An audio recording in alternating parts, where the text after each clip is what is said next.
All right, welcome everyone to the annual meeting of the members, once a year extravaganza. I will call the meeting to order, and we will now provide the proof of notice and establish the quorum with Secretary Tony Maglione.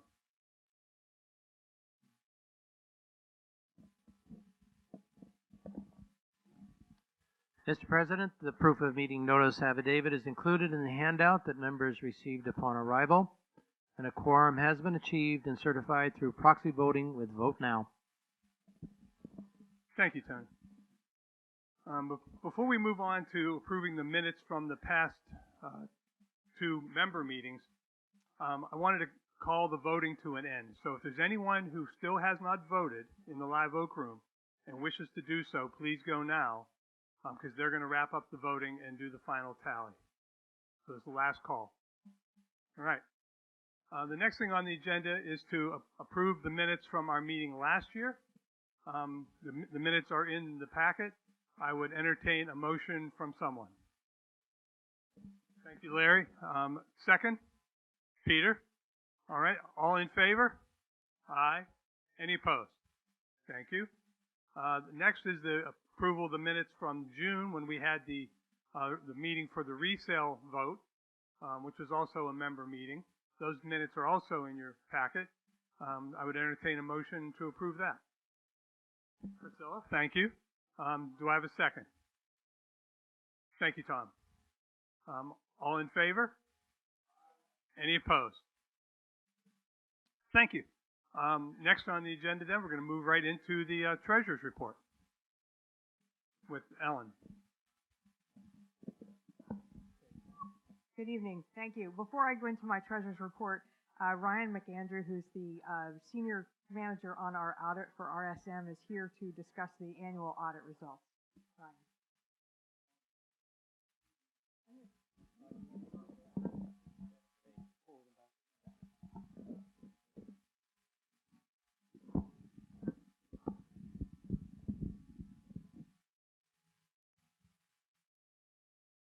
Good afternoon. Ellen, thank you.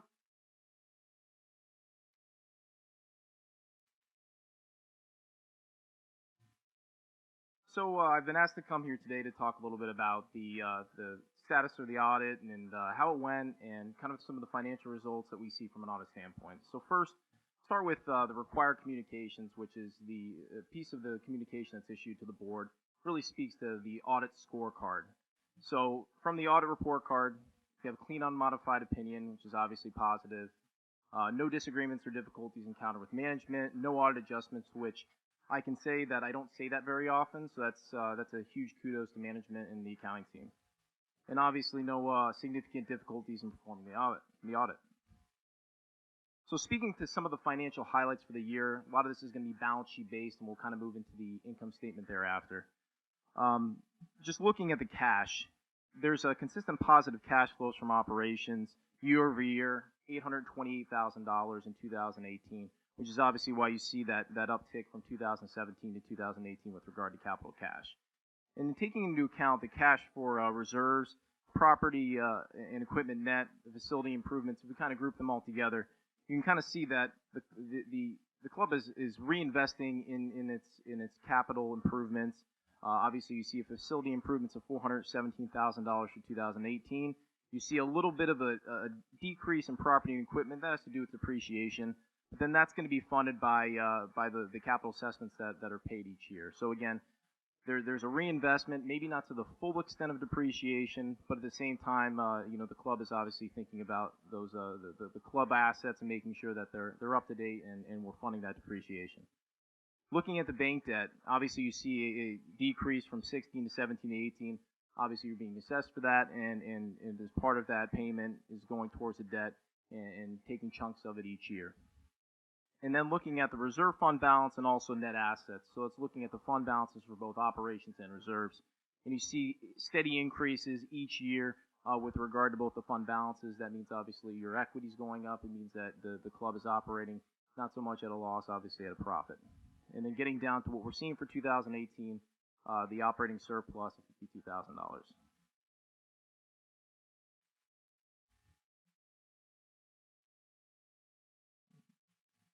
Okay, so this is our first income statement graph, if you will, looking at the operating revenue 2018 versus budget. And what you're seeing here is that you have a positive $160,000 with regard to what was budgeted for revenue and what was actually incurred in 2018. And really, if you're kind of looking at where some of the highlights are, it all has to do with food and beverage. And you'll see it on the expense side as well. We'll circle back to it. Is that the food and beverage, as volume increases in the club, and obviously this is a dues business, so dues is subsidizing food and beverage, and you hope that your revenues are catching up with your expenses. You're going to see, from a budgetary standpoint, that revenues and expenses are both going to be up. That's just volume. And before I speak more about this graph, I want to bring attention to the 2017 Florida Club Trends. This is our aggregation of financial data for all of our clients that are common interest real estate associations, which is what the CIRA moniker stands for. So again, we're about a year behind on the information because as we do our audits, we aggregate the information, we present it.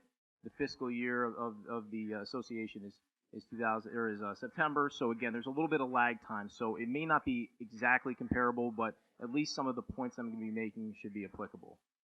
And if you look at the revenue per unit, obviously there's a positive number there. You're looking at 10,941 revenue per unit for 2018 for the association, as opposed to this Trends group, which is 7,400. And to break down the unit mark for the Trends, we're looking at 990 doors as opposed to the 799 here. So again, a little bit of variation. Obviously, there's a big group. There's about 25 different CIRAs in that group. But it does speak to the positive financial performance of the association. And as I said about the operating expenses as well, when you look at the increase or the negative variance, if you will, of the expense side here, it's really food and beverage. That kind of drives about 50% of that, if not more.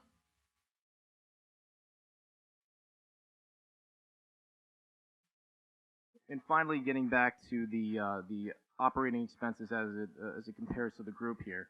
And really, revenue expenses net, they have a pretty similar result. So you can see that you're much higher on the revenue side as compared to the group, and you're much higher on the expense side as compared to the group.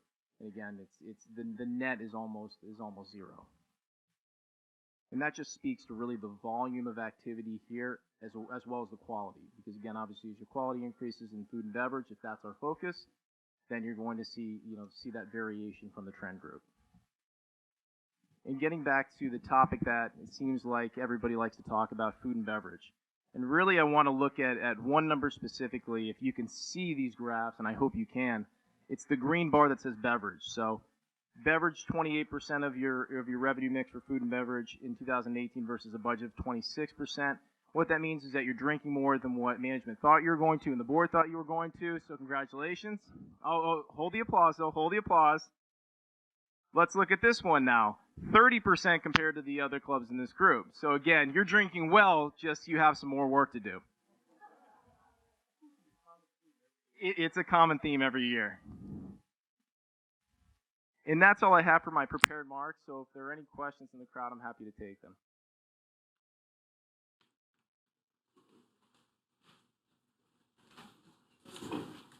Thank you.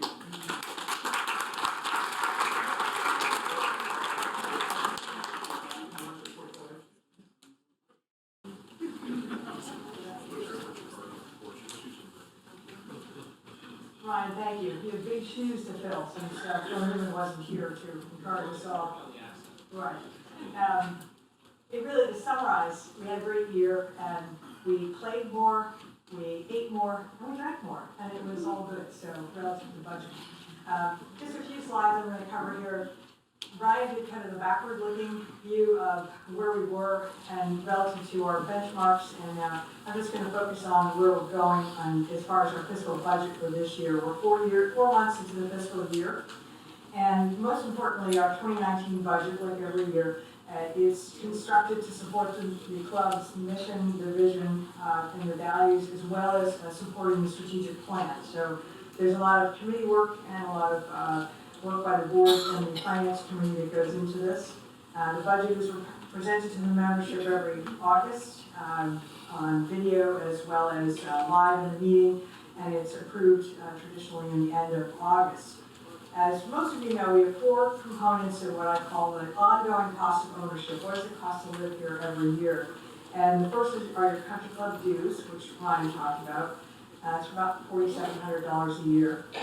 The master base assessment, which is about $1,500 a year. You might look at that every year and say, well, what is this? I have to remind myself. It's just the way our documents were written. It's the cost of maintaining the common areas. It's having the lawn mowed and the utilities and things like that.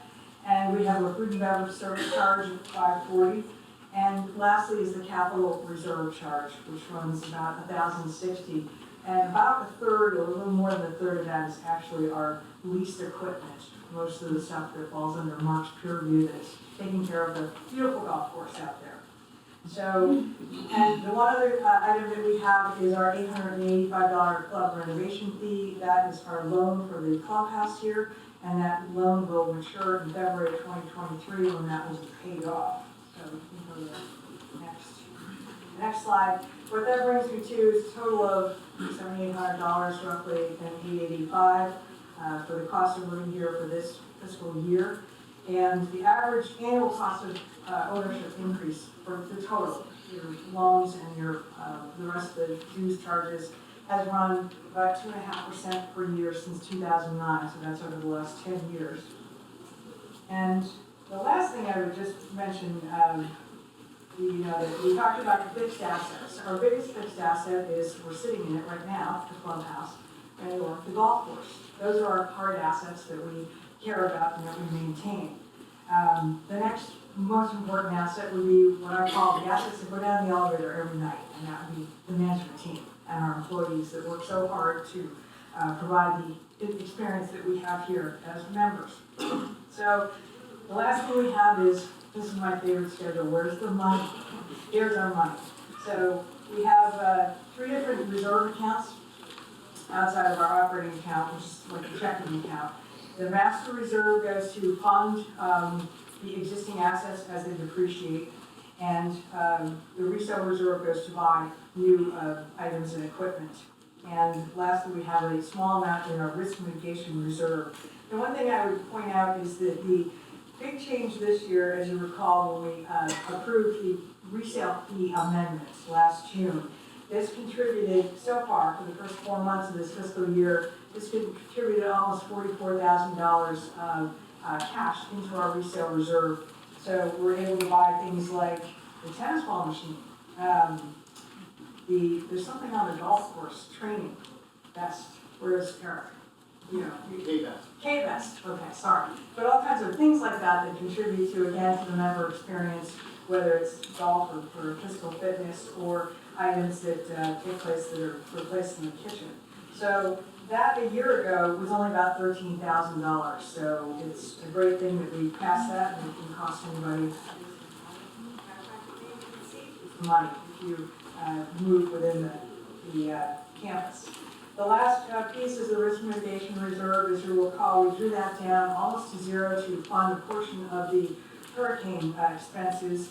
We did have a small operating surplus at the end of September, and the board voted about $52,000 to move that into the risk mitigation reserve. So in summary, I would say that we have a solid financial foundation for sustained member satisfaction. And as your outgoing treasurer, I thank you for the experience, and that's all. Any questions?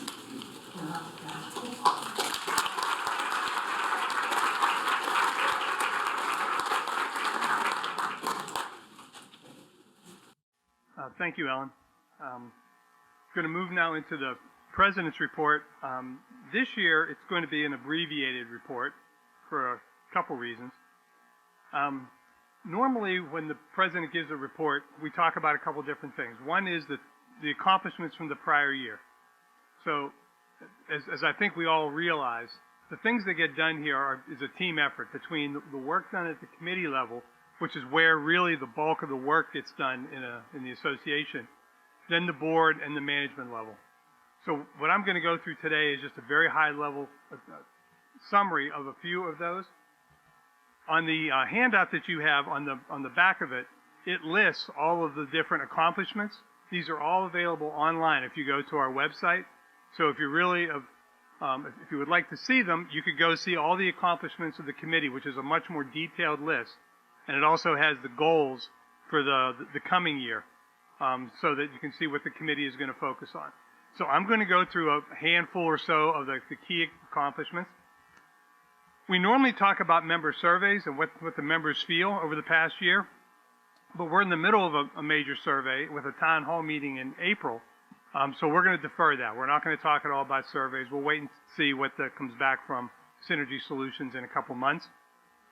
And the third thing that the president usually talks about is strategic planning, which is one of the main functions of any board. But what we did it this year is one of the main outcomes of the strategic planning committee was a peer community discussion. And that's the next agenda item where Larry Trowell is going to take us through the work that he showed us in January at our board meeting. And we thought so much of it, we said the members have to see this. So I'm not going to touch at all on strategic planning other than very high level, and let Larry give him a lot of time to go through that, because I think that's of really vital importance to the members. So, for the accomplishments, what are they? The first one, no hurricanes. Number one. So we're way ahead of last year on that. The second one, which was already talked about, we updated the resale fee amount. This is a major accomplishment. Ellen touched on much of this. This is paid by buyers when they buy in here. We doubled the amount to what the competitive level is. We give a discount to the current members, and we use that to buy new amenities, some of the things that have already been said. That was a major, major accomplishment this past year. It took the work of a lot of people to make that happen. So I know I've thanked people 1,000 times for that, but I'm going to thank you again. The next, well, we've done some additional strategic planning, which I said is one of the core functions of any board. We now have a site facilities plan that we've adopted. So that is now in place. So ongoing, the board and management can make changes to that as the situation arises, as the trends in the industry change. That can be amended until we decide to do something about it. We are in the middle of a golf course renovation plan. Many of you hopefully were involved in the focus groups in January. About a month from now, at the end of March, the architect will come back and hold a town hall meeting and take you through his ideas for what we could do to the golf course when we do our next renovation in 4, 5, 6 years, whenever that is. And the last thing is the peer community analysis that Larry's going to go through next, which is really worth the price of admission today just for that. The next is we updated the landscaping policy. We've done two things there. We shifted the responsibility for the maintenance of trees in the common area from the neighborhoods to the master association. We learned a lesson in Irma about the damage that can be done to the trees, especially along the common area. So we shifted that to where the master association will now take care of that. And Mark started last summer by going through and he pruned all of the trees in the common area. But I just want to emphasize this is common area. So if you have trees in your property, they are still your responsibility. This is just what's done in the common area. And then just in our January meeting, we incorporated Florida-friendly concept into our CSC landscape guidelines. So that's going to be rolling out more over the next year. But that is something that talks about landscaping that is more appropriate for our environment. The board put in place a new capital project voting policy where it requires a member vote on all projects that are over 20% of the dues plus the master base assessment. We have similar language in the document before about a special assessment. So we were consistent with that to where a vote is now required on any project that exceeds that amount. We achieved Blue Zone recognition in record time. In January, if you were at the board meeting, we established an ad hoc committee to work on the participation for this. And it's only focused on the HOA at this point. Blue Zone also covers restaurant and workplace. We're not addressing those at Stonebridge at the moment. It's just the HOA. All the club activities have been completed, and we needed 200 members to agree to participate. And within 2 weeks, we had well over 200 members sign up for that.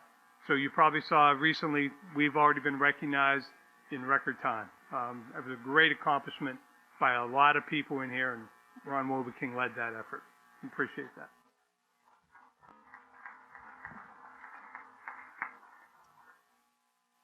We made extensive changes to the food and beverage operations, and when you talk about the work being done at the committee level up through management, this is a great example of what the House and Member Services Committee does. You saw on some of the earlier charts how the volume in food and beverage keeps exceeding the budget that we put in place. So we added some additional H-2B visa employees this season to handle that volume, both in the kitchen and as servers. We added healthy choice designation to the menu, which you've now seen over the last month. We've always used locally sourced food, but we've never really publicized it much. So we've begun to publicize, the seed to table type stuff that the chef uses in his procurement process. Revised the New Year's Eve format this year to very good reviews. That was a great effort, again, through the committee level. It worked from the bottom up. The management relaunched the grill room concept and initiated a pub night on Saturday, which so far has been very heavily attended. We have nightly specials in the bistro. We have value specials in the grill room on Saturday and Sunday. And pizza is available every night this year in season, not just the weekends, which is what it was last year. So a whole new expansion of the food and beverage program coming into this season based on a lot of member feedback as it came into Tim and also up through the House and Member Services Committee. We've initiated some campus modernization projects, which you're going to see really pay off over the next couple months. There's a redesign of the Immokalee and the Airport Road entrances that is in process. That work is scheduled to be done this summer, depending upon how the designs come together. But it's going to really modernize both entrances. Originally, the plan was to replace the water feature at Immokalee. We are going to do that, but we're also going to put a very similar feature over at Airport so we have consistency on both sides and do a lot of other updates. The new signage, it'll be raised lettering, backlit. It's going to look very sharp. Thanks to Charlie. We got the replacement of all the clubhouse carpeting approved. That took quite a while to find some modern carpeting that everyone was happy with. But that was finally approved. The intent was to do that this fall when the club was closed. It took a little longer to get it approved because we weren't happy with the first samples. And to his credit, Charlie chose not to just settle. He deferred it to next summer or this summer to make sure that we got the right carpet in the right location. So that's coming this summer as well. And we've initiated the process of renewing our bulk services contract, which is currently under Comcast, which expires at the end of, I'm watching how the mouse is moving. That was pretty clever. I was trying to figure out who has the control there. It ends at the end of next year. So we're going through a number of vendors. But whatever we do, it's going to be with fiber optic, which if you have any knowledge of this, is going to improve the speeds to the homes dramatically. So you're going to see a big increase in, if you have streaming on your TVs or any Wi-Fi that you do, that's going to improve dramatically. So that's a good one. And did I mention no hurricanes? Just get it in there again. So as I said, that's just a handful of the major things. If you really want to see a list of what was done, they're all on the website. You can go committee by committee and see all the work they've done. That's where the work of the community is done, and there's a ton of stuff that goes into that. And if you're interested, I would encourage you to look at that. Now, before I stop talking, I wanted to say some thank yous to folks. The first is to Carol, in case you don't know who Carol is, for her love, patience, and advice, and especially for letting me vent, which I did often. To the board members, you guys were very supportive and a lot of encouragement in a sometimes very difficult year. The level of cooperation and collaboration across the committees, this is my 5th year on the board, and I have never seen it at that level. I think that is outstanding, and I hope that continues. I think we were very productive based on that level of cooperation. Outstanding. I really want to thank you for that. The committee members, again, I cannot stress this enough. The 80 to 100 people who serve on committees This is where the bulk of the work gets done that eventually bubbles up to the board and to management. First, your willingness to volunteer. That is unbelievable.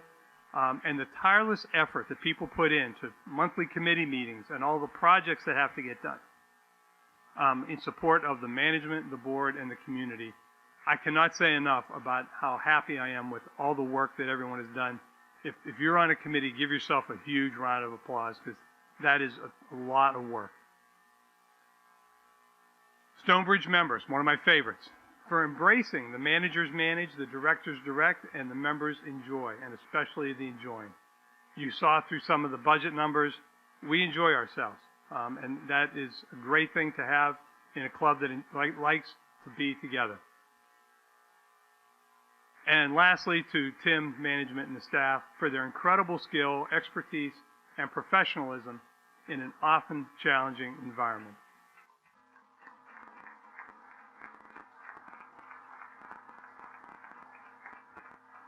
Now, I've told Tim this a number of times. It just amazes me how anyone would ever voluntarily go into the hospitality industry. It just blows my mind that you would do that, but they do it, and they do it well. So, thank you. So, thank you to everyone. Next on the agenda, then, we're going to move right into the peer community benchmarking with the chairman of the Strategic Planning Committee, Larry Trout.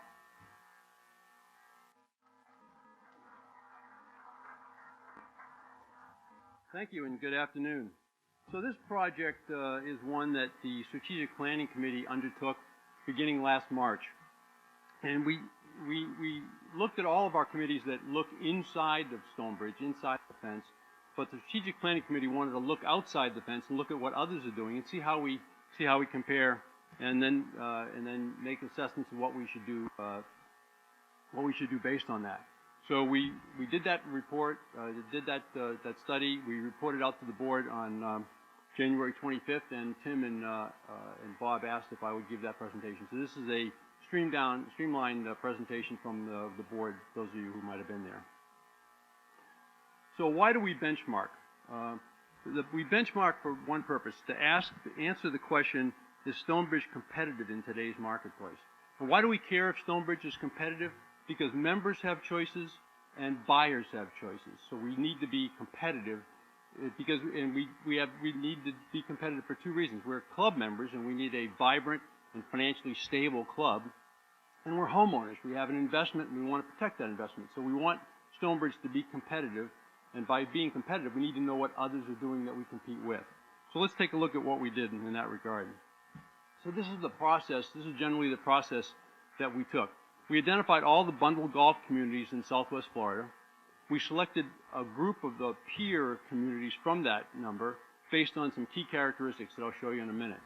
We conducted assessments of the cost of ownership, which I'll show you in a minute, the amenities, and then we asked the realtors and buyers, we asked about realtor and buyer perspectives about Stonebridge, just to make sure we weren't kind of taking ourselves too seriously and thinking, hey, everything's okay. We asked others what they think.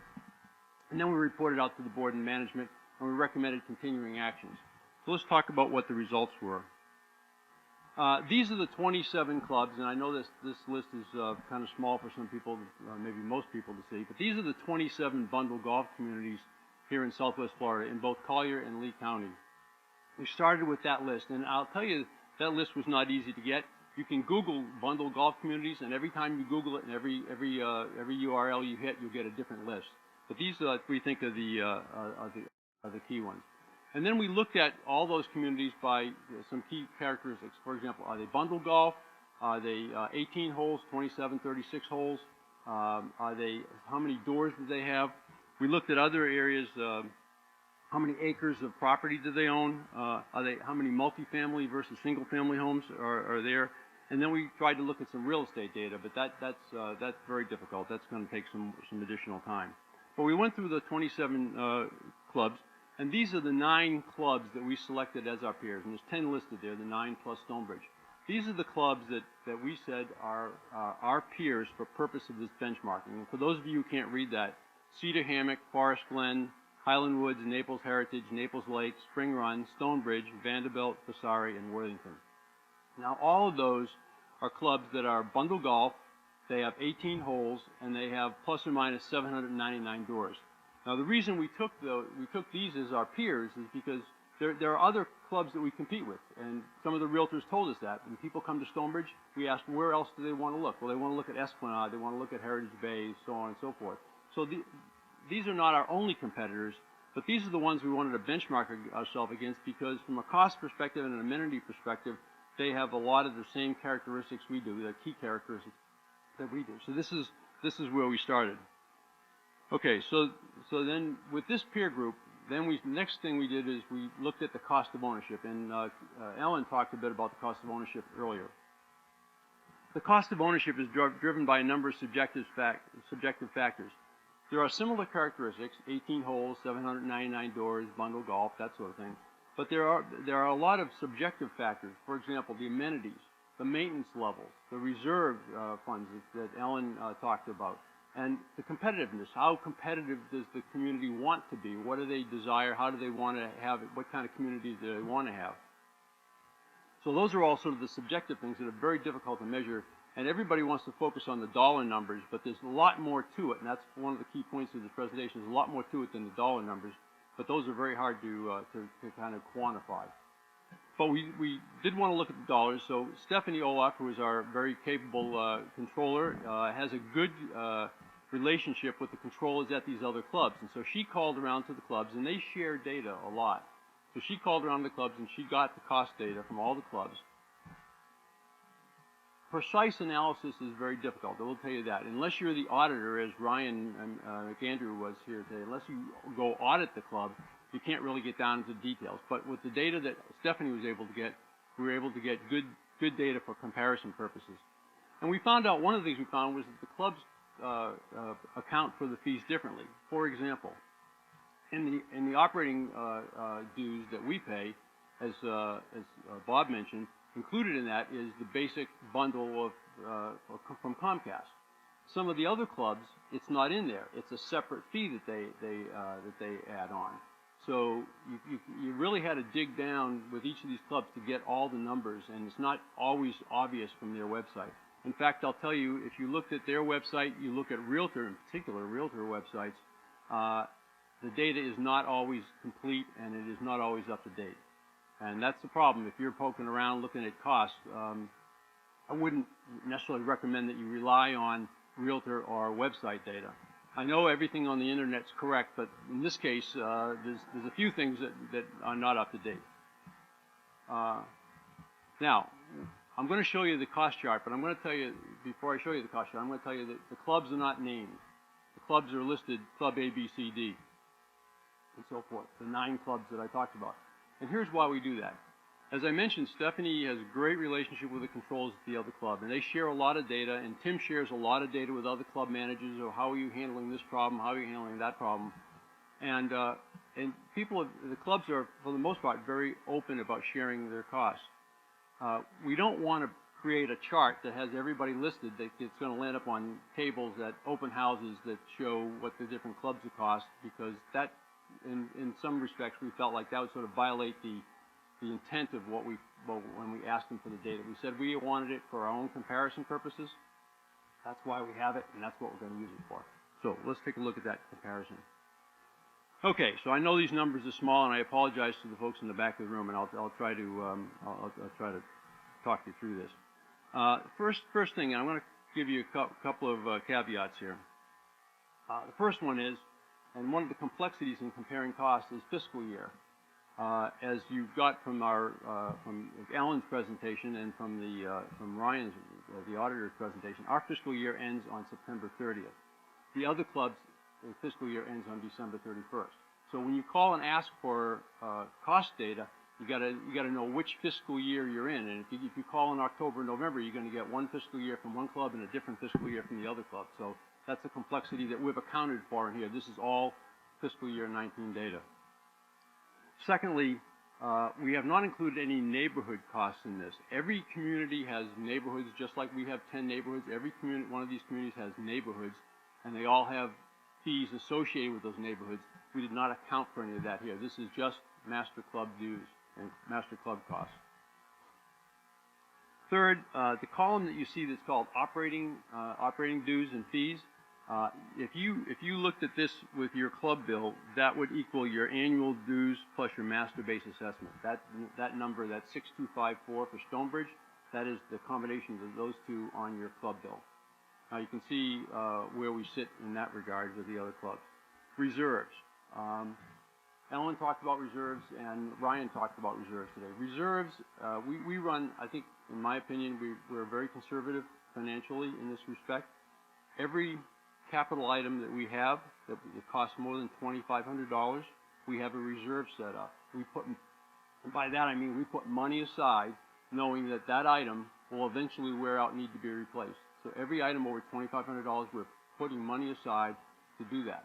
And we have a fairly good, I think, $1 million in our reserve account, roughly, in there. Some of these other clubs, and I'm not going to tell you who the names are, but one of them in here, they get a $400 a year reserve fund from each member. And when you take a look at that and you say, what could they do for that kind of money? And in fact, when the auditors were here in January, we talked to one of the auditors and said, not talking about the club in particular, that particular club, but in general, what conclusion would you draw? And he said, the conclusion I would draw is if they do any work on their club of any significance, there's going to be an assessment because they're not putting enough money aside to pay for the things that need to be repaired and replaced over time. We do that here, and we do it very, I think, fiscally responsibly, and that's something we can be very proud of. But everybody's got that. The loans, I don't have the data. We did not get the data on when the loans expire, but you can see several of the clubs have loans, as we do. There's one other club that is in the process of voting right now on a major club renovation, and if they pass that, they will have a loan. They don't on this list now, but they will also. Food and beverage. I'm sure most of you know that we handle food and beverage is handled differently from club to club. In our case, we have a service charge, and the service charge is $540, which you are charged every year, and that covers your gratuity. So you don't need to tip for any of your meals. So that $540 covers that. Now, it's very nice if you tip, and if you get extraordinary service, maybe you should tip, but you don't need to. That $540 covers that.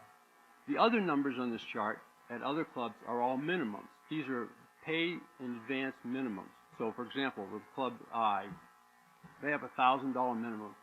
So that means that you pay $1,000 up front and you eat that $1,000, eat into that $1,000 over the year. Plus, every meal you eat there, you get charged a 15 to 20% gratuity on top of that. Now, that's different than what we do, and it's kind of an apples and apples in the sense that you add that up. That's a cost associated with being a member at that club, whether it's a minimum or a service charge. But the minimum doesn't reflect the gratuities that you're paying. The next column is called CDD, and CDD is a community development district. And a community development district is something that is formed under state law, and it allows a developer to create a legal entity that, when the developer is developing a new property, they create a legal entity and they float bonds. So that entity floats bonds, and that bond is attached to each property. Now, the number we showed here, one of these clubs, Club G, for example, we said that their CDD fee is $1,209. That is for the smallest property on that particular club. As the lot size gets bigger, the fees get bigger. Now, what that means is that you're going to pay a bond fee. You're going to pay a fee to pay off this bond that's associated with each property, and that bond will be paid off over 20 to 30 years. And during that 20 to 30 years, they can also increase that bond for maintenance of that infrastructure. So that we don't have a CDD here. Many of the clubs in town have a CDD. One of the tricky things about this, and this is one of the complexities of collecting this kind of cost, is that you don't pay the CDD fee through the club. It comes as part of your tax bill. It's not a tax, but it's billed with your tax bill. So that's what makes it kind of complex. And when you're looking at what the cost of ownership is, you have to go get all these pieces. And I mentioned the cable TV fee, the CDD, all these other things that they're not all done the exact same way we do. So this is and by the way, the CDDs, There are 23 community development districts in Collier, and there are 38 in Lee County. So many clubs have them. It's fairly common. We don't, never have. But that's a difference between Stonebridge and the other clubs. The bottom line is you can see where we sit. You can see that line, where the shaded line. That's where Stonebridge sits with these 9 other peer clubs from a cost of ownership perspective. And this is as good as you're going to get in terms of cost comparison, because it was actually collected by the controllers from each of the controllers, and they really drill down to get that data. So I think it shows where Stonebridge shows fairly well, fairly representative of where Stonebridge sits. Okay, let's talk about the amenities. The amenities themselves offer another complexity, and that is because they're very subjective judgments required on the quality. It's one thing to offer a dining venue, it's another thing to have a quality dining venue, or the service levels of those amenities that are offered, including things like entertainment, social activities, and member engagement. One of the clubs I went to visit, I pulled up to the gate, and there's a TV there's a TV screen on there. I announced myself, and they said, "Who are you here to see?" And I told them, and they said, "Okay, I'll let you in the gate." And this is all being done over the phone, over the speaker system. And I said, "Oh, by the way, where's the club? I'm meeting this person at the club, and I don't know where the club is." And the person told me, "I don't know. I'm not here. I don't know where the club is." So I said, "Oh, surely they have a guard at the back gate who could tell me." So when I left, I went out the other gate. Same thing. They got a little security camera there and a speaker, and that's, they're probably in Iowa someplace. And but my reason for bringing that up is that is a choice. That is a choice of service level that one of these clubs has chosen, and that's a valid choice. I don't think it's a good choice, but it's a valid choice to make those sort of things. And those are the kind of things that are very difficult to measure. How do you say, well, we have a security force that we think very highly of. They have a TV screen and a speaker. How do you consider those? So it's these amenities are important to member satisfaction, but they also drive costs. The more amenities, the more cost that comes with that. This is something that we've done, and we've done a little bit of, but we need to continue to do that. And one of the things we recommended for the committees next year is for the committees to make visits to these peer clubs and some other clubs like Esplanade and Heritage Bay and others to see what those clubs are offering, not because we need to copy them by any stretch of the imagination, but we want to go and see what they're doing so we know what the competition is doing. We want to see what we can adopt and what we can adapt for us and improve what we do here. But we need to get outside the fence and see what others are doing. Okay, our vision is Stonebridge aspires to be the friendliest country club community in Southwest Florida, providing a beautiful setting of relaxed elegance and unsuppressed value. You've seen that before. That's been our vision for a number of years, and it's on everything that we do. The question here is, though, how do others perceive how we're doing? How are we doing in that regard, and how do others see that? So what we did is we went and talked to 11 realtors, and contacted 11 realtors. And the reason we talked to realtors is because realtors are in and out of here all day, and we only talk to realtors that list or sell or both here. In fact, the first question we asked them, how often do you come here? So we know that we're talking to somebody who's familiar with Stonebridge. But the other reason we talk to them is because they go to other clubs, they see what other clubs have, they see what we have, and they also have in the back seat, you've all been in the back seat of a realtor's car as you're driving through, and they're pointing out things in various clubs. And we wanted to know, what do the buyers think when the buyers come into Stonebridge? When they come in the front gate or the side gate, what are they saying about Stonebridge? And so that's why we asked this question. So let's take a look at what we heard. The first are the realtor impressions of Stonebridge, and these are comments that were picked right off of the sheets that we worked with the realtors. Number one thing, beach proximity, best location, great location, golf course and clubhouse are beautiful. Landscaping is lush and mature, always impresses buyers. The gatehouses are adequate but not impressive. And you heard that we have a project to renovate the gates this summer, so we'll take care of that. Pool area is worn and it's remote from the food, and they're talking about some of the clubs have a little tiki bar that's associated with the pool. That was one of the comments. Common areas are okay, some are better than others. Exteriors are well maintained but dated, and that but dated is something you're going to hear a lot of in these comments. with respect to the community, has a small neighborhood feel. The board does an exceptional work. Top 20% of the bundle clubs in Southwest Florida, superior fitness center and program. And one of the realtors said your competition is Vanderbilt, Heritage Bay, Esplanade, and south of Naples, even if they're not bundled. So even though we're comparing ourselves to the bundle clubs that are the same size of us, we compete with others even if they're not bundled, because not everybody feels the need to be in the bundle community. When it comes to value, what the realtors said is competitive pricing, outstanding clubhouse, great golf experience, has sufficient amenities to compete, good values, fees are too high, fees are okay. Until more owners update interiors, the prices will not increase. Every time a unit sells, the price impacts future listings of other homes. Overpriced properties will impact days on market. One of the things that I mentioned earlier on that we did start out taking a look at is real estate prices, days on market, and all that. And talk about a can of worms. I mean, we couldn't get good data on that, and honestly, there's other ways that we're pursuing to try to get big picture look at the value of the properties. But this is what the realtors said. So then we asked the realtors what the buyers say about the club, about the Stonebridge. Lush main entrance, clubhouse are real positive, fitness centers are getting a lot of attention with buyers, a nice community, impressive maintenance, and great location. When it comes to value, the buyers are saying buyers looking for a deal. They know interiors need to be upgraded, and they offer prices that reflect that. Properties that are in original or near original condition will price and sell accordingly. Some buyers see a potential for additional assessment as an uncertainty, and these questions we asked last summer and fall, and there was some discussion about additional assessment at the time because the realtors hear everything. So that was some of the feedback they had.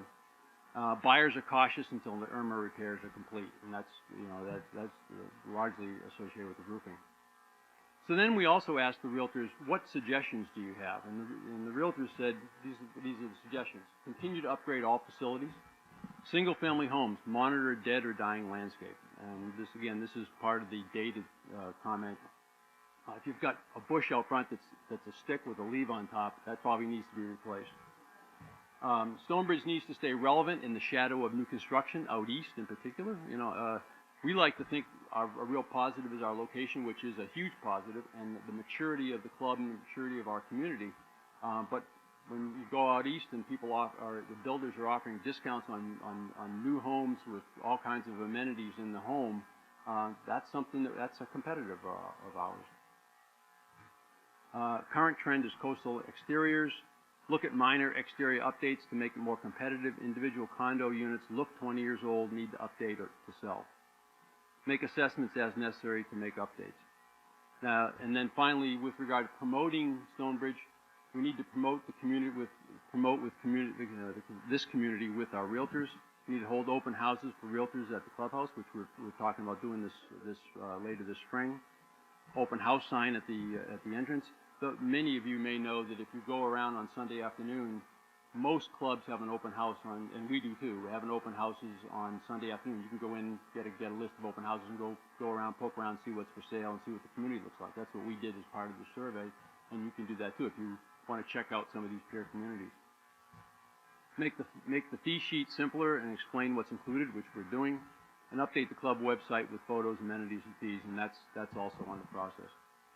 Okay, so that's what the realtors said. That's what the realtors think, and that's what the buyers said. So the takeaway, what does all this mean? Well, two things. First of all, from a country club perspective, there are a number of things, and this is when we look at what the realtors said to us and what the data says to us. I think there's two perspectives. One is from the country club perspective. The country club perspective is these are the kind of factors that impact our competitiveness. Our financial stability, which you heard today, is great. Cost of ownership, which you heard today, is right close to the middle. The quality, maintenance, and infrastructure of our club, which is very, very important. Club name recognition. This is part of why we did the Blue Zones, to get Stonebridge name out there. People recognize us as a community that is leaning forward and positive.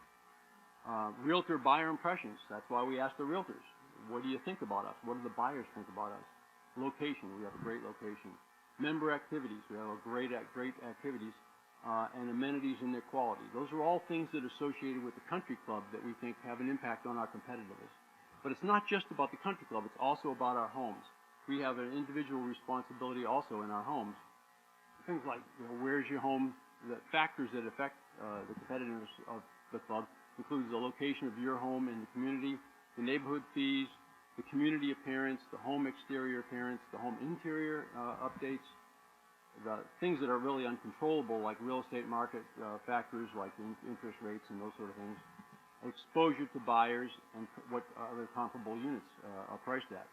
The key thing here is that this is not a matter of, well, I can't sell my house because the club doesn't look good, or because the golf course doesn't look good, or because there's not flowers at the front gate. Or the other side, if the club looks beautiful and my home doesn't look good, that's the club's fault. It's really a joint responsibility, and I hope this slide says that. Yeah, it's a joint responsibility between the members, the board, and the management. For us to be competitive in the marketplace, in this Southwest Florida marketplace, we have to balance things between what we do in the country club to make us competitive and what we do in our individual homes to make us competitive. The key questions that we need to answer, and something the board struggles with every day. Where do Stonebridge members want our club to be positioned in the market? You saw where we're positioned from a cost perspective, but with regard to the other competitors, the other clubs that we compete with in the community, where do we want our club to be positioned in the marketplace? And how do we balance all the factors that get us there and will keep us there? That's something that we struggle with every day, something the board struggles with every day, and that's why we went outside the fence to the Strategic Planning Committee to ask to see what others are doing to make sure that we are aware of what they're doing and can ask ourselves going forward in terms of the strategic plan, what can we do to make sure that that we know how competitive the market is, but what are we going to do to stay competitive? Are there any questions? Okay, thank you very much.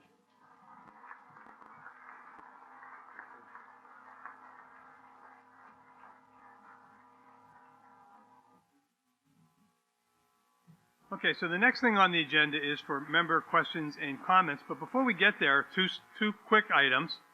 One, the presentation Larry just went through is on the web page on the home site. So if you want to go on there, the whole presentation is there. You can see all the data, and you can dig down into it. So it's available for everyone. The second comment is I failed the first test that Tim told me I was going to fail. I forgot to mention when I was going through my part about the survey that I mentioned is currently going on. There's 2 days left. So if you haven't done the survey, I encourage you to do that. There is still the grand prize of a $250 statement credit to be pulled on Saturday. The survey ends at midnight on Friday. So Friday, 2 days from now, is the last day. So if you haven't done it yet, please do it. You have a chance to win a $250 statement credit. And Tim and I had a bet that I wouldn't forget that, and I did. So, oh well. No, it comes out. Sorry, Carol. Okay, so now it's member questions and comments. If you have anything, please line up at the microphone and feel free to raise a question. State your name and your community, and then let us know. Susan Mulligan, Middleburg. 2 questions.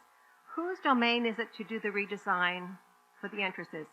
Whose responsibility was that? Well, Mark is working on that, but he's working with it under the grounds facilities committee. So they are working with Mark on that, and he's brought in an architect to help him design that. Okay. And the second question is, have you given any consideration to keeping the bistro open during the summer? Tim?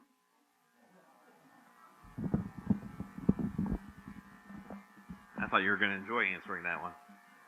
No, actually, part of what we've been talking about with the clubhouse, bumping out the walls at the bistro to acquire more air-conditioned space is exactly for that reason. The focus groups that we did last season on the different things with the master site planning was specifically because of the fact that we have limited air-conditioned space in the bistro, and that results in the fact we don't have enough of the air-conditioned space to accommodate the numbers on any given day.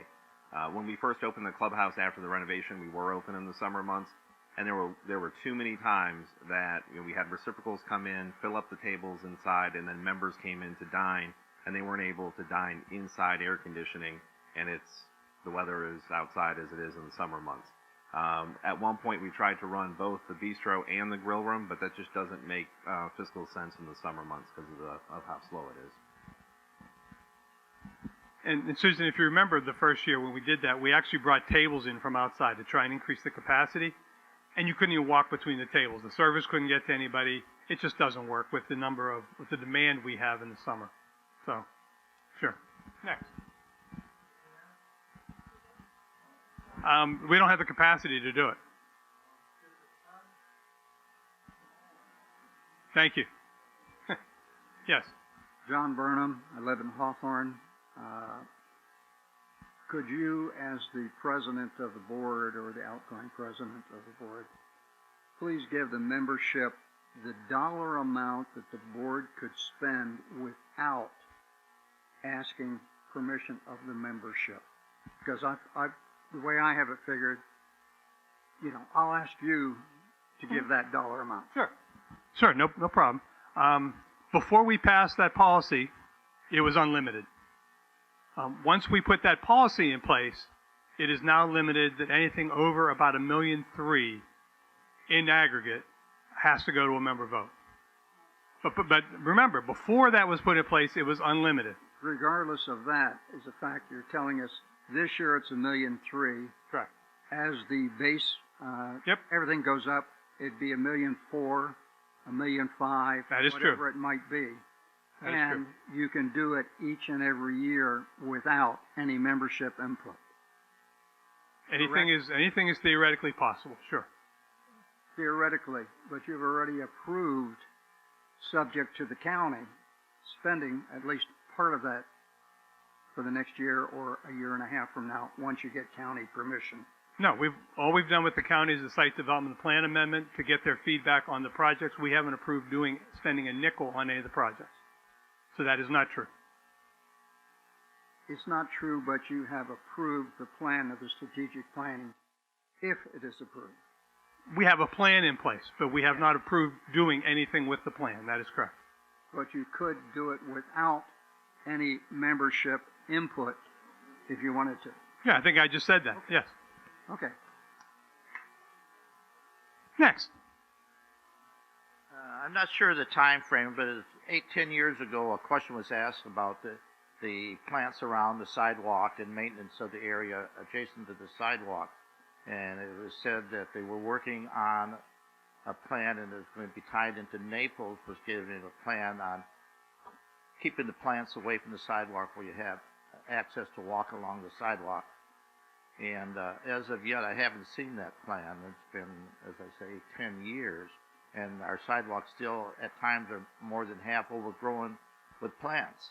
Now, we put into control what plants we can put on. Right. Are we going to do any more in keeping the debris off the sidewalk and the plants trimmed away from the side of the sidewalks? And I will definitely give this to Tim, because I had not heard this. Well, I've been here for 21 years. I don't recall a plan 8-10 years ago, but that's not to say it shouldn't be done on an ongoing basis. I mean, that doesn't require a plan to make sure the sidewalks are free. I mean, that's something that should be occurring, and Mark can follow up with the landscapers that take care of those areas, because there are different landscape companies, obviously, within the different neighborhoods that take care of those. So Mark can certainly address that concern. Well, the time frame was Susie Ryder was on the board with another lady that was a neighbor to her, and it was addressed at that time when the question was asked. And as I say, walking around, which I do every day, at times over half the sidewalk is covered with plants or debris. We'll certainly address that with the landscape companies that take care of that area.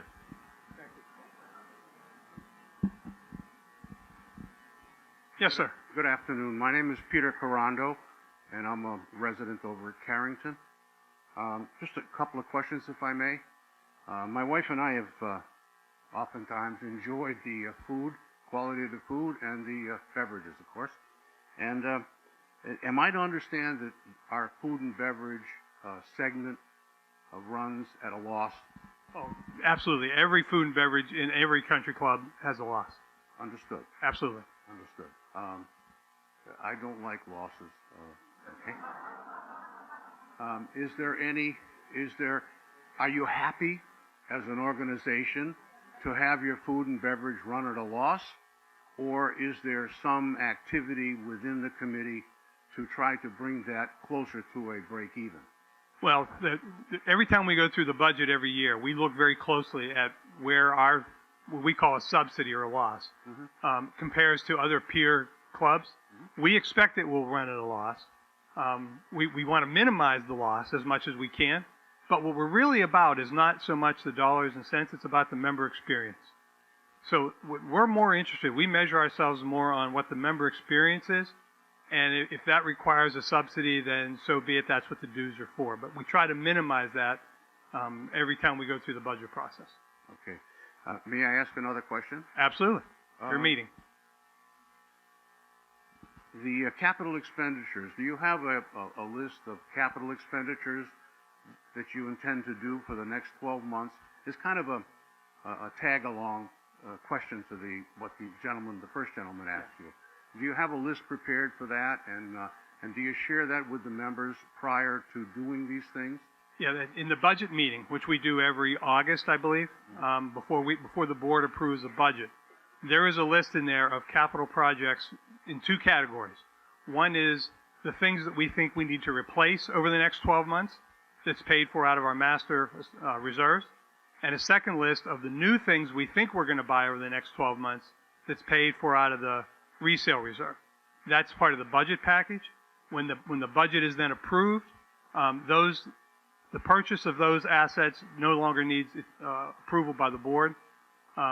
If there's something that's not on that list that comes up in the middle of the year that we now find we need to do this, then that's something that has to be handled through the committee, and then the board has to approve that in an authorized board meeting.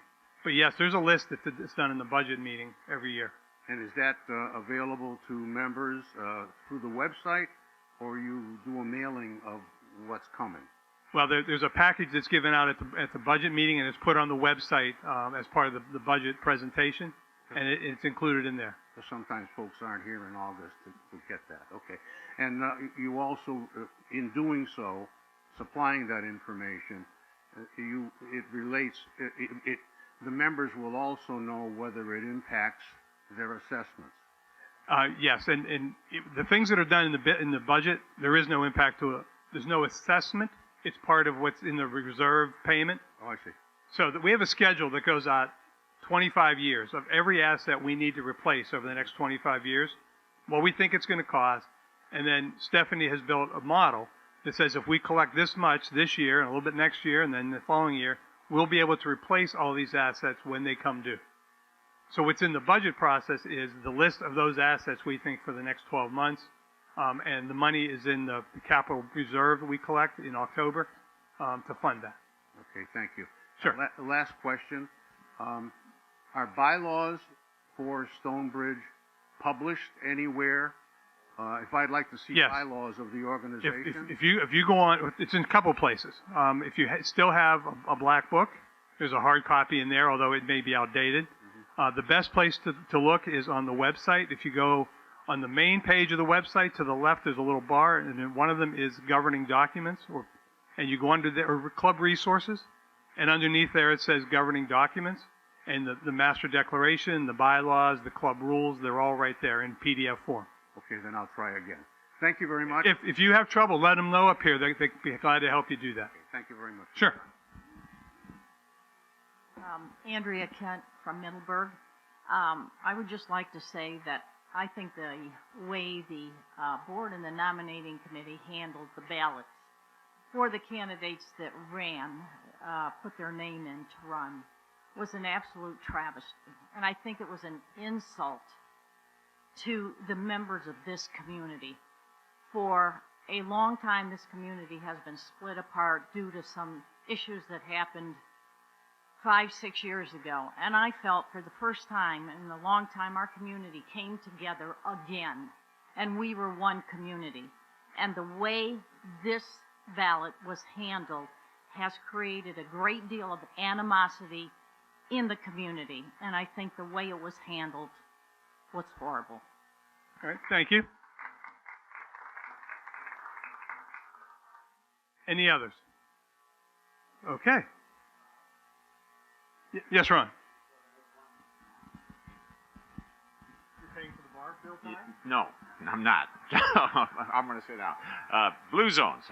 We're going to have a ribbon cutting on the Blue Zones project for Stonebridge being recognized as the Blue Zones participant on March 14th at 5 o'clock, and there will be more information coming out, but I just wanted to let everybody know that. Thank you, Ron. Okay, so next on the agenda is for the Outstanding Volunteer Award, and that'll be handled by Jan.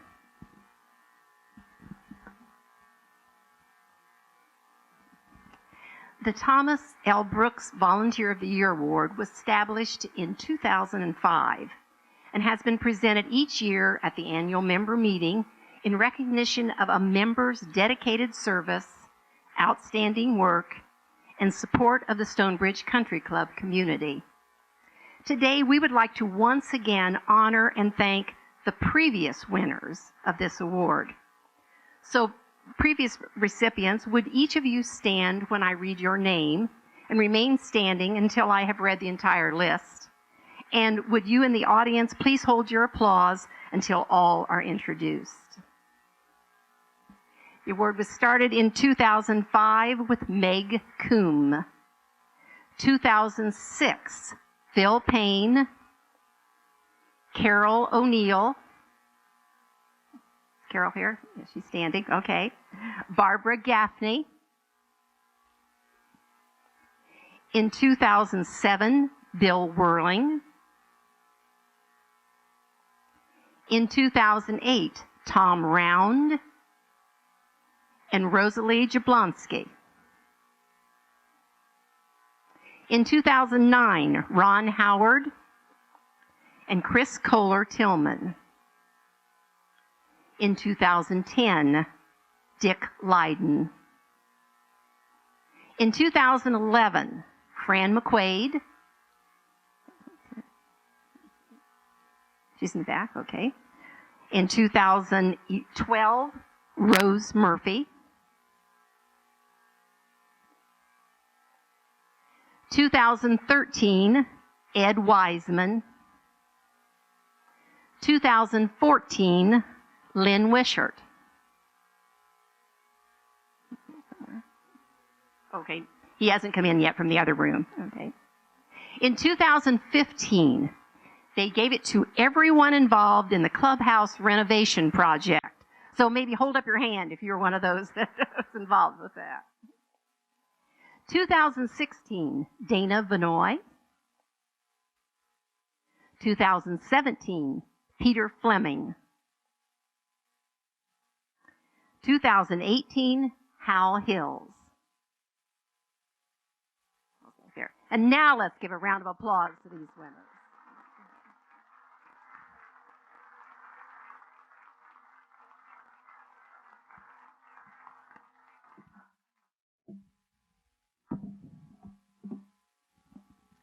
Our recipient for the 2019 has been a volunteer and worker his whole life. In college in 1966, he knocked on doors, introduced himself, and said he was running for class president. His next statement was, "What can I do for you?" He won that election and continued to do for others by being a member of the Key Club, Student Congress, yearbook staff, and other activities. One of his longtime friends said, "Joe will go out of his way to help anyone he can." Joe and Janet Morrissey came to Stonebridge 8 years ago.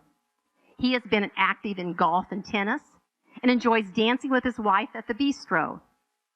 He has served on Stonebridge committees, including finance and golf. Joe and Janet were here during the Hurricane Irma, and he was one of the people who assisted others in the community during that time. Joe Morrissey served on the finance committee, and he was a tremendous resource for the club in reviewing, strengthening, and revamping our insurance coverage. His willingness to devote his energy to the task, along with his understanding and knowledge of the current reinsurance market, are reflected in the enhanced coverage we acquired at a lower cost and resulted in a much better level of service from our provider. He was very instrumental in working our way through Hurricane Irma insurance claims. He has also helped condo association boards with their claims, and he has helped many individuals in Stonebridge on their own personal claims. Joe Morrissey is a great example of someone who willingly brought his skills and experience to a task that benefited the entire community.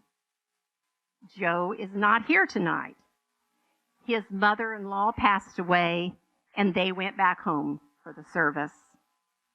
So his longtime friend, Peter Taberski, will accept the award for Joe.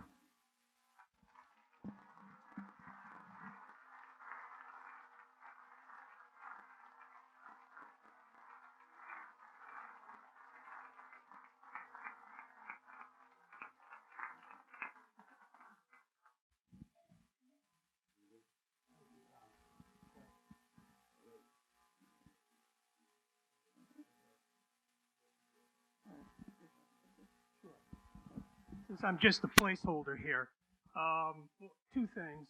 From my personal point of view, he's couldn't happen to a nicer guy. He deserves it. And Joe says it himself, since he can't be here, he apologized for that. But he said he wants to thank all of Stonebridge, the committee, for considering him in this award, and then finally that he is honored to be with all the other recipients that have received this award. So thanks again, Stonebridge.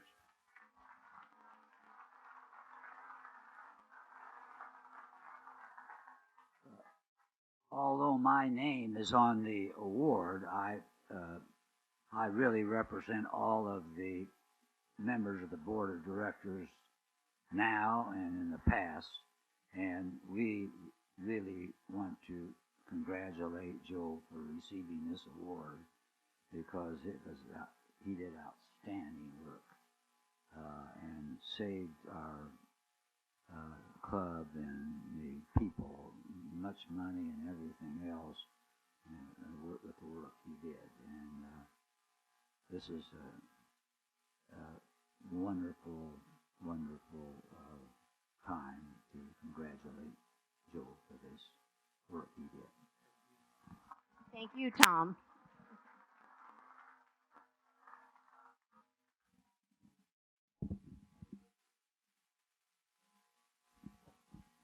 Thank you, Jan. Next on the agenda is recognition of the retiring board members by Carolyn.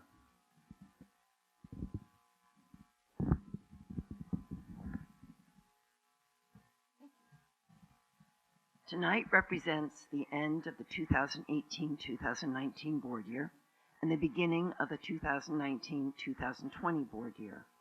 And in a very few minutes, we're going to be congratulating 3 new directors, bringing them onto the board, and we are going to be saying goodbye to 3 retiring directors.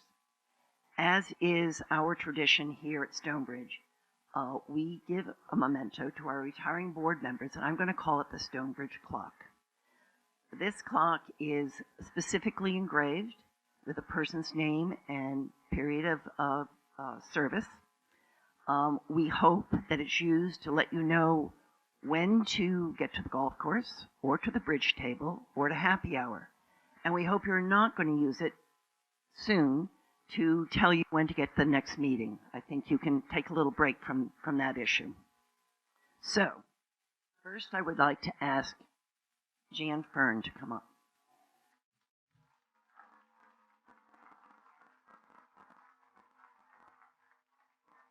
Jan has spent 3 years on the board, the first 2 as chairman of Golf and Greens, and the last year as chairman of House Committee.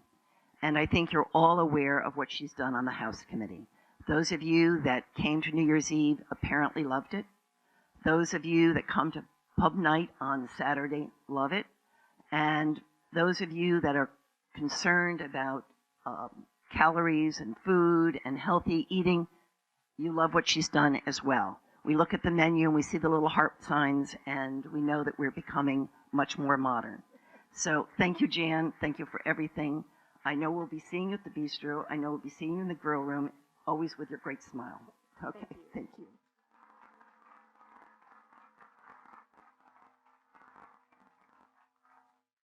The second award is to Ellen Hannon.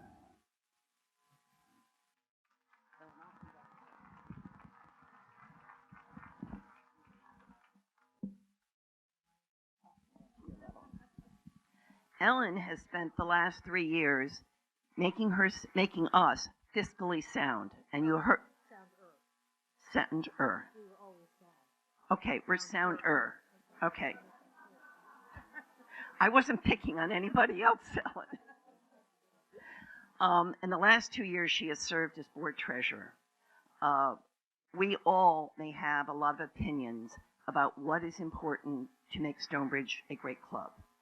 But I think we will all agree that on the very top tier is that it remain a fiscally sound club. And if that doesn't happen, all the rest of our arguing and disagreeing doesn't make any difference. So thank you to Ellen. Thank you to everything she's done with the auditors, everything she's done with Stephanie, creating new systems, and we're going to miss you.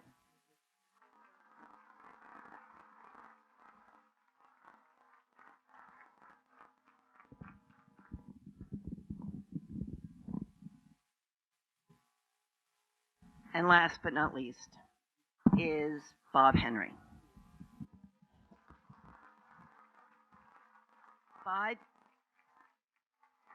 5 years ago, Bob got on the board, believing that he was going to be on the board for 3 years. He retired for not quite 24 hours. And because the board had a major issue, Bob was willing to step in and give us another 2 years. Because he's been with us for 5 years, he has probably sat in or been on every committee, every vice chair. He's been on it all, and he probably knows more about this community than anyone other than Tim Jones. And Bill Whirling, that's absolutely true. Nobody knows more than As I told you before, every clock is inscribed with a special inscription. And at Bob's behest, we have subscribed this very differently. And I'm going to let him explain that to you. Thank you, Carolyn. I appreciate it.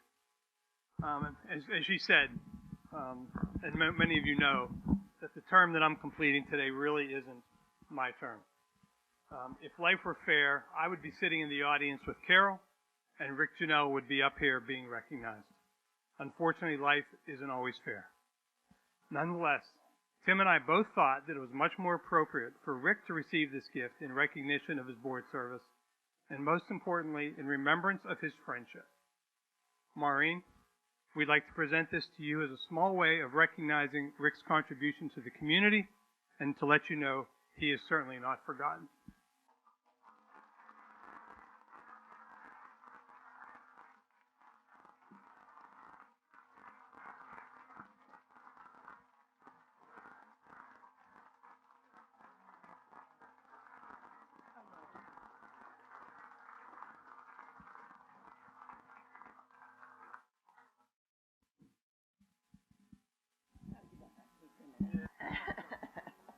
I thought you did. We can't let Bob go without anything. So we understand that he is a red wine drinker. And Bob, while you're sitting on your lanai, thinking about your wonderful 5 years and planning your next 10, doing something entirely different, we hope that while it lasts, you will enjoy it. Thank you. Thank you, Carolyn. It will not last long. This may not last past 7 o'clock tonight. Okay. So the final thing on the agenda, before we decide to go do something else, is to announce the election results for the new board members. First, I'd like to take this opportunity to thank everyone who took the time to vote in the board election. We had a record turnout this year. Almost 80 votes more than the previous record, which with a community of only 799, 80 more than the record is pretty astounding. No one can ever say that the members didn't speak loud and clear with their vote, and we appreciate it. So please join me in congratulating our 3 new board members in alphabetical order: Jim Carroll, Gail Fisher, Tom Pinkerton. Thank you.